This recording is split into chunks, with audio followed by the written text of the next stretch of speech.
Dans l'épisode d'aujourd'hui, je te parle des grugeurs d'énergie qui t'empêchent peut-être de réaliser ta grande vision. Bienvenue sur Les Impactpreneurs, le podcast des entrepreneurs ambitieux qui veulent créer leur impact. Ici, on parle de croissance, d'audace et de résultats concrets. Si tu es un coach, un consultant ou un travailleur de lumière et que tu veux bâtir une entreprise qui transforme des vies tout en générant des revenus solides, tu es vraiment au bon endroit. Je suis Nathalie Lucier, business coach et stratège, et chaque semaine, je te partage des stratégies puissantes, des conseils à mettre en action et des conversations inspirantes pour que tu puisses prendre ta place sur ton marché et affirmer ton message et créer ton impact. Il est temps d'assumer ta mission, d'accélérer ta croissance et de briller comme l'expert que tu es vraiment. Alors, prête à passer au niveau supérieur? C'est parti pour Impactpreneur, ton accélérateur d'impact et de succès. Donc, parlons-en de ces grugeurs de temps-là. Ils se présentent, ils se déguisent de toutes sortes de façons. Et une façon dans laquelle ils se déguisent, c'est à travers notre leadership. Que tu sois en démarrage ou que tu sois une entreprise en croissance, il y a des choses que tu dois déléguer. Il y a des tâches sur lesquelles ça ne devrait pas être toi qui va travailler parce que ça ne fait pas bouger l'aiguille autant qu'on aimerait. Surtout quand tu es un coach, un consultant, un thérapeute, travailleur de lumière, etc., c'est que tu es ton produit. Donc, nécessairement que c'est toi qui es au front, hein? C'est toi qui es en avant. C'est toi qui dois parler de ton produit, c'est toi qui dois parler de ce que tu fais et qui dois communiquer ton message. Donc, la place la plus importante, la tâche la plus importante pour toi, c'est de parler de ce que tu fais et d'inspirer les gens à utiliser ta solution pour répondre à leurs problèmes. Mais souvent, ce qu'on va voir, c'est que les leaders, les coachs, les consultants, etc., bien, ils vont travailler sur des tâches qui ne sont pas reliées à ça. Et là, souvent, je prends un groupe la semaine passée en démarrage, puis il me disait j'ai rien vendu la dernière semaine. OK, parfait. C'était quoi ton agenda, ton planning du temps la semaine passée? Mais il n'y avait rien dans le planning du temps de la semaine passée où ce qui est allé communiquer son message ou ce qui a fait des offres. Mais si tu n'offres pas rien aux gens, ils n'achèteront pas. Donc, ça, c'est la base. Donc, les tâches qui étaient dans son agenda, oui, il y en a quelques-unes que peut-être qu'il devait faire, mais il y en a plein là-dedans qui n'auraient pas, c'était pas nécessairement lui qui aurait dû faire ou qui aurait pu même faire bien plus tard. C'est à temps perdu, là, les tâches à temps perdu. OK? Donc, dans ton leadership, est-ce que tu sais sur quoi travailler, sur quoi focusser pour te rapprocher de ta vision? Est-ce que tu mets tes priorités de ce que tu as à faire, c'est-à-dire être devant la caméra, être en train de parler de ce que tu fais et être en train de faire des offres, être en train d'inspirer les gens à utiliser ta solution, comme je te disais tantôt. Donc, au niveau du leadership, ça va être plus facile de déléguer des tâches aussi quand on a une équipe, c'est bien sûr. Mais rendu là aussi, il y a une notion de se demander, est-ce que je travaille sur des tâches que j'aime, mais qui ne font pas bouger l'aiguille, comme j'aime bien dire? Parce qu'on ne se le cachera pas, ce qui empêche les gens de dormir dans mon univers, dans mes clients, dans ma communauté, c'est le manque de revenus. Hein? C'est le manque de clients, le manque de ventes. Alors, si en ce moment, en tant que leader de ton entreprise, tu travailles sur des tâches que tu aimes beaucoup, mais que ce n'est pas ça qui fait bouger l'aiguille, bien nécessairement que tu aurais peut-être à te re-questionner sur est-ce que je devrais les déléguer pour aller travailler sur les bonnes choses, les bonnes actions qui vont t'aider à te rapprocher de ta vision. Parce que ce qui te nourrit, c'est cette vision-là, oublions-la pas, là. Donc, est-ce que tu es en train de travailler en ce moment même sur la réalisation de cette vision-là? Parce qu'il y a des tâches que tu peux peut-être bien aimer, tu aimes ça faire ça, mais c'est peut-être pas toi qui devrais le faire. Fait qu'il y a aussi un petit deuil des fois à faire sur certaines tâches qu'on doit déléguer quand même. Donc ça, c'est un aspect des grugeurs d'énergie, c'est à travers ton leadership. L'autre place où est-ce que tu peux avoir des grugeurs d'énergie, parce que comme je te dis, ils se déguisent de toutes sortes de façons, ces grugeurs-là, là, c'est dans la procrastination. Et là, il y a des gens que ça leur donne un peu de l'urticaire quand on parle de procrastination, parce que genre, la procrastination, des fois, ça peut être bon, c'est des temps de réflexion, c'est des temps de réalignement, etc. Bien, oui, ça peut être ça, mais après 8 ans à travailler avec des entrepreneurs en démarrage et en croissance, ce que j'ai le plus remarqué, c'est que les gens qui procrastinent, ce sont des gens dont la vision qu'ils ont établie n'est pas 100% en cohérence avec ce qu'ils désirent vraiment. Donc, ils ont établi une vision, mais en quelque part, il y a eu un manque d'alignement. Et un manque d'alignement, ce que ça fait un manque de croyance en la réalisation de cette vision-là. Et si je ne crois pas en quelque chose, je vais faire autre chose dans mon inconscient. Je vais aller travailler sur autre chose que cette vision-là parce qu'en quelque part, je ne crois pas tant que ça que je vais être capable de réaliser ça. Je ne crois pas tant que ça que c'est possible que ça se réalise. Et très, très, très souvent, la procrastination va venir de ça, d'un manque de confiance.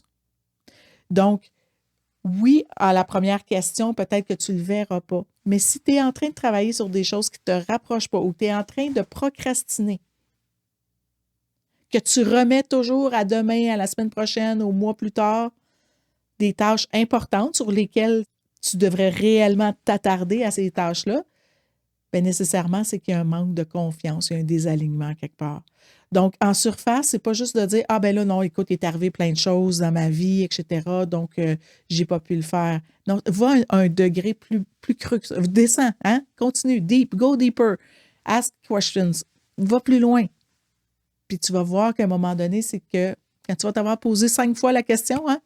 La technique des 5 pourquoi, là, ça fonctionne super bien. Mais tu vas arriver à la cause origine de pourquoi tu procrastines. Et très souvent, c'est ça, c'est un manque d'alignement. OK? Moi, j'ai des champions d'excuses. Elles vont dire, ouais, mais j'ai un enfant qui est malade, j'ai un parent qui est en perte d'autonomie, qu'il fallait que je m'occupe, ou etc., etc. Puis là, je ne suis pas en train de dire de ne pas t'occuper de tes gens qui comptent pour toi, puis c'est pas ça que je suis en train de te dire, il faut s'en occuper. Mais peut-être que ça va nécessiter, par contre, un effort supplémentaire, une contre-mesure pour ça. Est-ce que tu es prête à travailler jusqu'à 9 heures un soir, justement, parce que dans la journée, ton enfant était malade et tu as une date butoir pour un événement ou pour une sortie d'un programme ou peu importe c'est quoi. Donc, tu pourrais dire, ben, je le retarderai la sortie de ce programme-là ou de cet événement-là, ou te dire, non, je mets une contre-mesure, puis je vais quand même le sortir parce que je vais travailler jusqu'à 9 heures ce soir. Ou tu vas peut-être aller travailler samedi parce que justement, jeudi, il est arrivé quelque chose avec un de tes parents en perte d'autonomie, il faut que tu t'en occupes, mais samedi, ça se peut que tu travailles. Puis là, tu vas peut-être me dire, ah ouais, mais moi, il arrive tout le temps plein de choses, puis là, je suis obligée de remettre puis de remettre. Dites-vous bien une chose, que c'est les grands là, de ce monde, là, il leur arrive des choses dans leur vie eux aussi. C'est pas vrai qu'il leur en arrive pas. Tout le monde, il nous arrive des choses dans notre vie qui n'étaient pas prévues. Mais la différence entre ceux qui réussissent quand même leur vision, à réaliser leur vision ou qui s'en rapprochent avec un bon tempo, c'est ceux dont ces choses-là dans leur vie, ces imprévus-là, bien, ils sont capables de les gérer. Ils sont capables de mettre des contre-mesures. Ils ne se laissent pas embarquer dans des excuses pour reporter les choses. Fait que c'est une autre façon que les grugeurs de temps aussi vont se déguiser. Ce que je t'invite à faire aussi, parce que la procrastination, c'est un manque de capacité à incarner ta vision. Donc, je t'invite, moi, à te faire une déclaration d'engagement.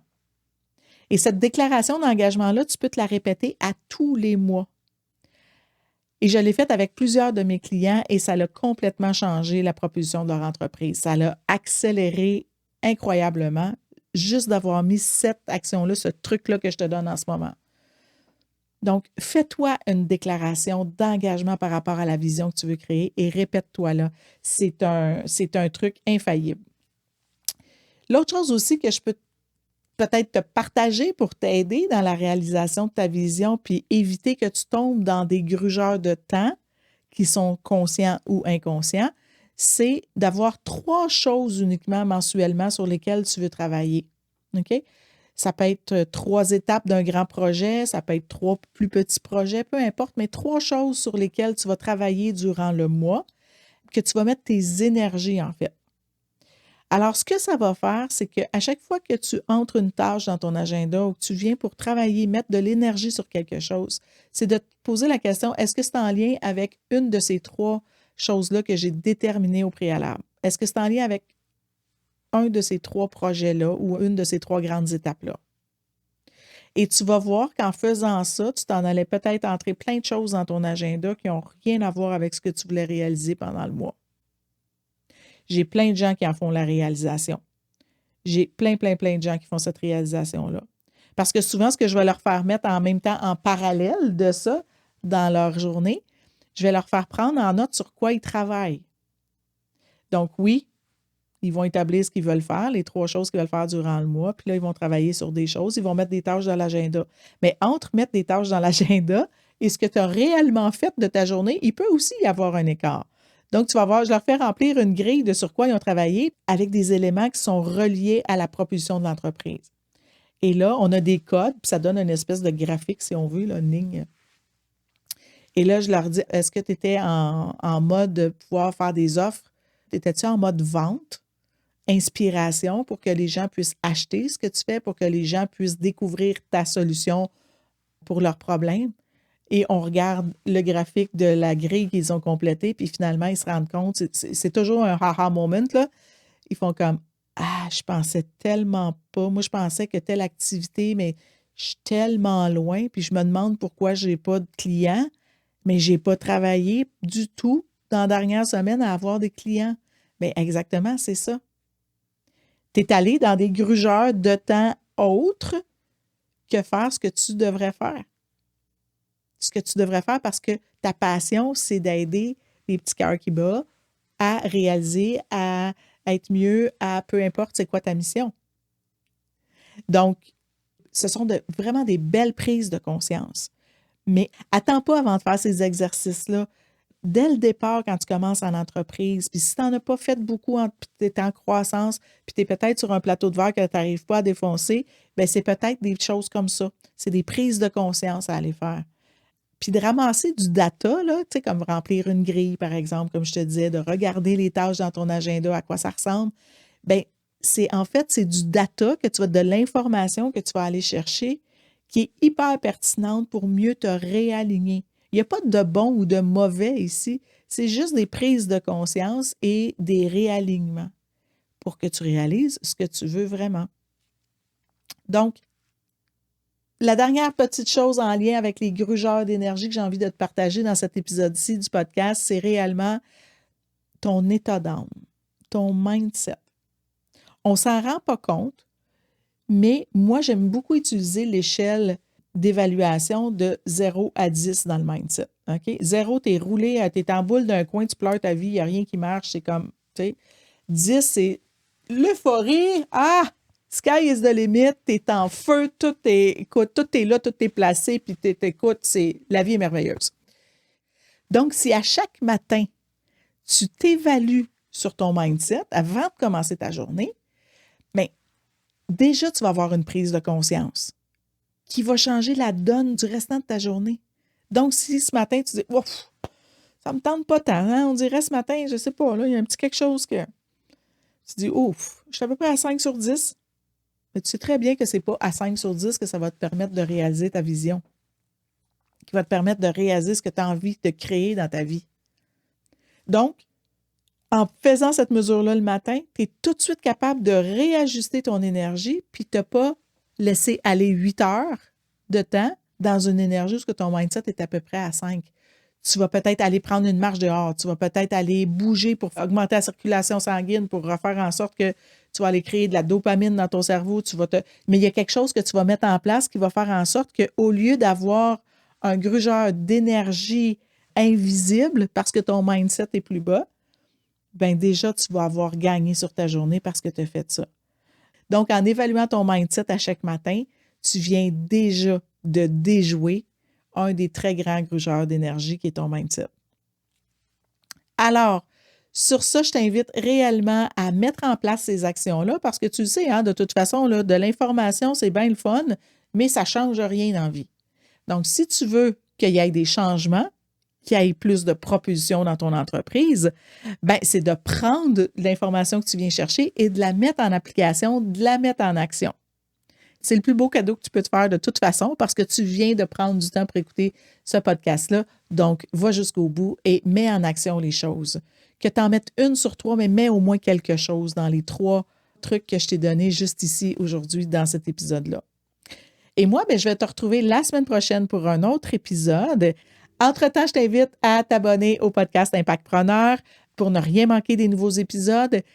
Je t'invite aussi à partager le podcast parce qu'un des grands sujets qui me tient à cœur puis qu'on va avoir la chance de reparler au fil des épisodes, c'est la générosité. Je dis toujours que la générosité apporte la prospérité. Donc, n'hésite pas à partager le podcast avec des gens qui pourraient être intéressés, avec qui ça pourrait faire une différence, les aider eux aussi à propulser leur entreprise parce qu'ensemble, on est plus fort et ensemble, on va tellement plus loin. On se retrouve la semaine prochaine. Bye tout le monde!